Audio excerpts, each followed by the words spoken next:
प्रधानमंत्री नरेंद्र मोदी ने video conferencing के जरिए 51,000 युवाओं को सरकारी नौकरी के लिए अपॉइंटमेंट लेटर बांटे। इस बीच उन्होंने युवाओं को संबोधित भी किया।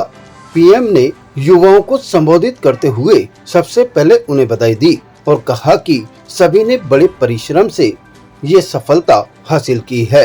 इस सफलता का आपके जीवन में बहुत बड़ा महत्व है। उन्होंने कहा कि देश में गणेश महोत्सव की धूम चल रही है।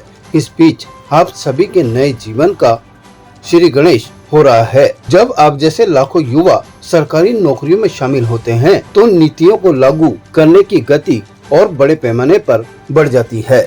इसी तरह से महर्षि दयानंद सरस्वती विश्वविद्यालय में रोजगार मेले का आयोजन किया गया, जिसमें मुख्य अतिथि के रूप में कृषि मंत्री कैलाश चौधरी ने शिरकत की। कार्यक्रम की शुरुआत उन्होंने दीप प्रज्वलन से की। इस मौके पर प्रधानमंत्री नरेंद्र मोदी के संबोधन और कार्यक्रम को ऑनलाइन भी देखा गया। इसके पश्चात कृषि मंत्री कैलाश चौधरी ने युवाओं को नियुक्ति पत्र वितरित किए।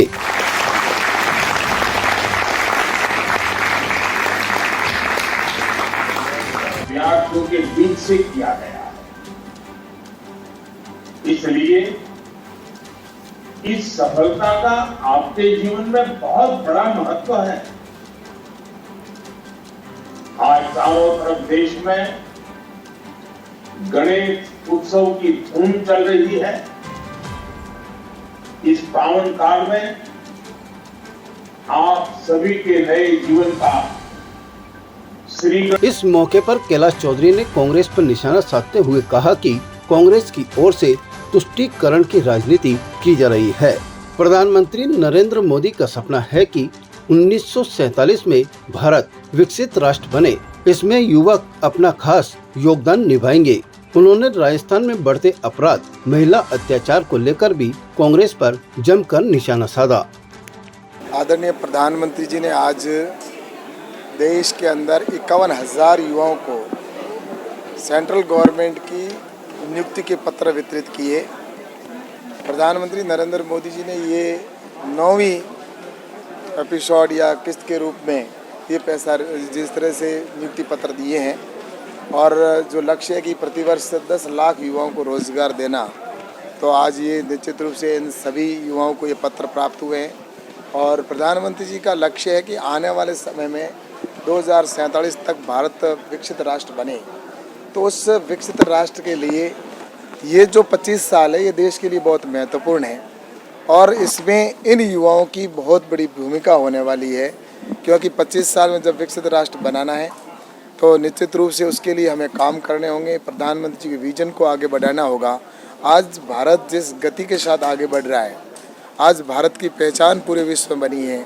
आज इंफ्रास्ट्रक्चर की दृष्टि से हो, चाहे वो ट्रांसपोर्टेशन की दृष्टि से हो, चाहे गरीब कल्याण की योजनाओं की दृष्टि से हो, इन सभी के लिए काम करने की आवश्यकता होगी। और इसमें ये जो हमारी युवा साथी है ये निश्चित रूप से इसमें बहुत बड़ा अहम रोल करेंगे। और आज रोज़गार की दृष्टि से देखा जाए तो प्रधानमंत्री जी ने जिस तरह से सेंट्रल गवर्नमेंट की जॉब हो चाहे प्राइवेट जॉब हो, उनको जिस तरह से बढ़ावा दिया जा रहा है, आज इस देश में लगभग 1 लाख से अधिक स्टार्टअप हमारे तैयार हुए। आज स्टार्टअप भी रोज़गार युवाओं को देने जा रहे हैं।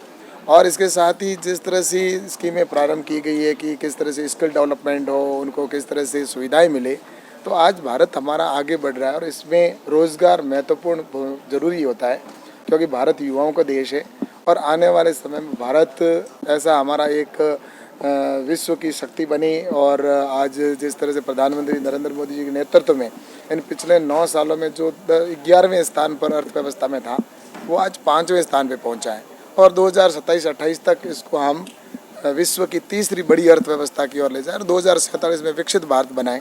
तो इसमें निश्चित रूप से इस लक्ष्य को प्राप्त करना है तो देश के प्रत्येक व्यक्ति का योगदान होगा। और इसमें आज जिनको नियुक्ति मिली है ऐसे युवाओं को बहुत महत्वपूर्ण भूमिका हो जाती है। इसलिए निश्चित रूप से मैं प्रधानमंत्री जी का आभार प्रकट करूँगा कि ये जो नियुक्ति पत्र दिए हैं, तो इसलिए मैं इन युवाओं को भी बधाई देता हूँ और प्रधानमंत्री जी का आभार प्रकट करता हूँ कि इस तरह के रोजगार मेलों के माध्यम से हम आने वाले समय में देश को आगे बढ़ा पाएंगे। सर, जब मुख्यमंत्री गहलोत ने ना आज बयान दिया, उन्होंने कहा कि भाजपा धर्म की राजनीति कर रही है और हिटलर से भाजपा की तुलना की है, क्या कहेंगे? ऐसा है कि जो लोग तुष्टीकरण की नीति को प्राथमिकता में रखते हैं और जो सनातन धर्म को गाली देने का काम करते हैं, सनातन धर्म के त्योहारों के ऊपर वो प्रतिबंध लगाते हैं, 144 की धारा लगाते हैं, या जो भगवान श्री राम के दरबार को गिराने का काम करते हैं, या मंदिरों को तोड़ने का काम करते हैं, शिवालय के तोड़ने का काम करते हैं, उनसे कोई अपेक्षा नहीं की जा सकती। कल तो वो कह रहे थे कि मैं मंदिरों में जाऊंगा, दर्शन करूंगा, और आज वही सनातन को धर्म को गाली देने का काम करते हैं। इसलिए इनके ये दोहरा चरित्र है और ये दोहरा चरित्र जनता समझ चुकी है। और मैं जहाँ तक कह रहा हूँ कि प्रधान यहाँ पर जिस तरह से राजस्थान के अंदर जो स्थिति बनी है, अशोक जी गहलोत को ये समझ में नहीं आता कि राजस्थान की जनता ने आपको क्या विश्वास दिया था, किस उम्मीद के साथ में आपको मुख्यमंत्री बनाया।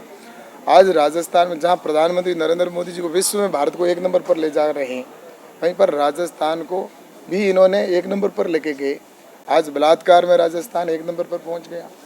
आज जिस तरह से भ्रष्टाचार में राजस्थान पूरे हिंदुस्तान में 1 नंबर पर है, वहीं पर पेपर लीक के अंदर राजस्थान 1 नंबर पर है, क्राइम के अंदर राजस्थान 1 नंबर पर पहुंचा है, डीजल के भावों में राजस्थान 1 नंबर पर है, महंगाई के अंदर लगातार बढ़ रही है, किसान परेशान है।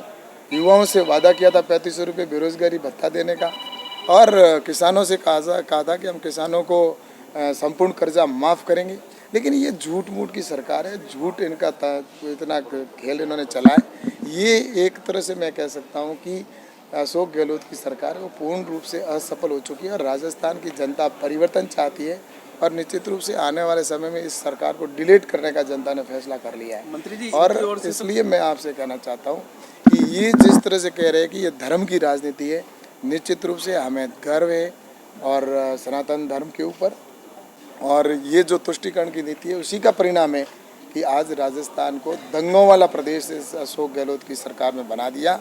आज सबसे ज़्यादा दंगे होते हैं, तो ये स्पष्ट है कि राजस्थान की जनता अब ये चुनाव में इनका जवाब देगी कि इनके प्रत्येक जो इन्होंने सनातन धर्म के ऊपर चोट की, इनके चाहे गमड़िया गठबंधन हो या इनके ग्रुप के लोगों ने जिस तरह से किया, इसका जवाब तो जनता चुनाव का इंतजार कर रही है, जवाब देगी। इनकी ओर से तो लगातार दावे किए जा रहे हैं कि सरकार रिपीट हो रही है और भाजपा में भी कई गुटबाजी चल रही है, कई बयान भी इस तरह के सामने आ रहे हैं, इसको लेकर क्या कहेंगे? मैंने कहा ना, अशोक जी गहलोत तो कह रहे हैं रिपीट का, ये सरकार डिलीट होने वाली है, क्योंकि यही बातें इन्होंने पिछले चुनाव के अंदर भी कहा था।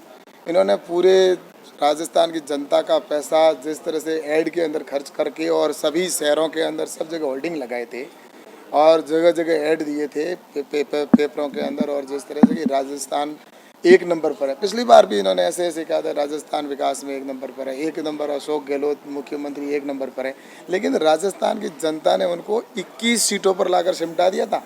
इसलिए ये सिर्फ हवाई बातें हैं और निश्चित रूप से मैं कहना चाहता हूँ कि ये राजस्थान की जनता पिछले 4.5 पौने 5 साल में जो झेला है, किसान ने जो झेला है, किसान को लाइट नहीं मिल रही है, उसकी फसल बर्बाद हो रही है, चौपट हो रही है, उसके साथ में धोखा किया, आज युवाओं के साथ में धोखा किया, 3500 रुपये का वादा किया, दिया नहीं। इसलिए राजस्थान के अंदर ये जो सरकार है वो निश्चित रूप से डिलीट होने वाली है। Status king of gent suits, full gent suits, न्यूनतम किराए पर डिजाइनर एक्सक्लूसिव शेरवानियां।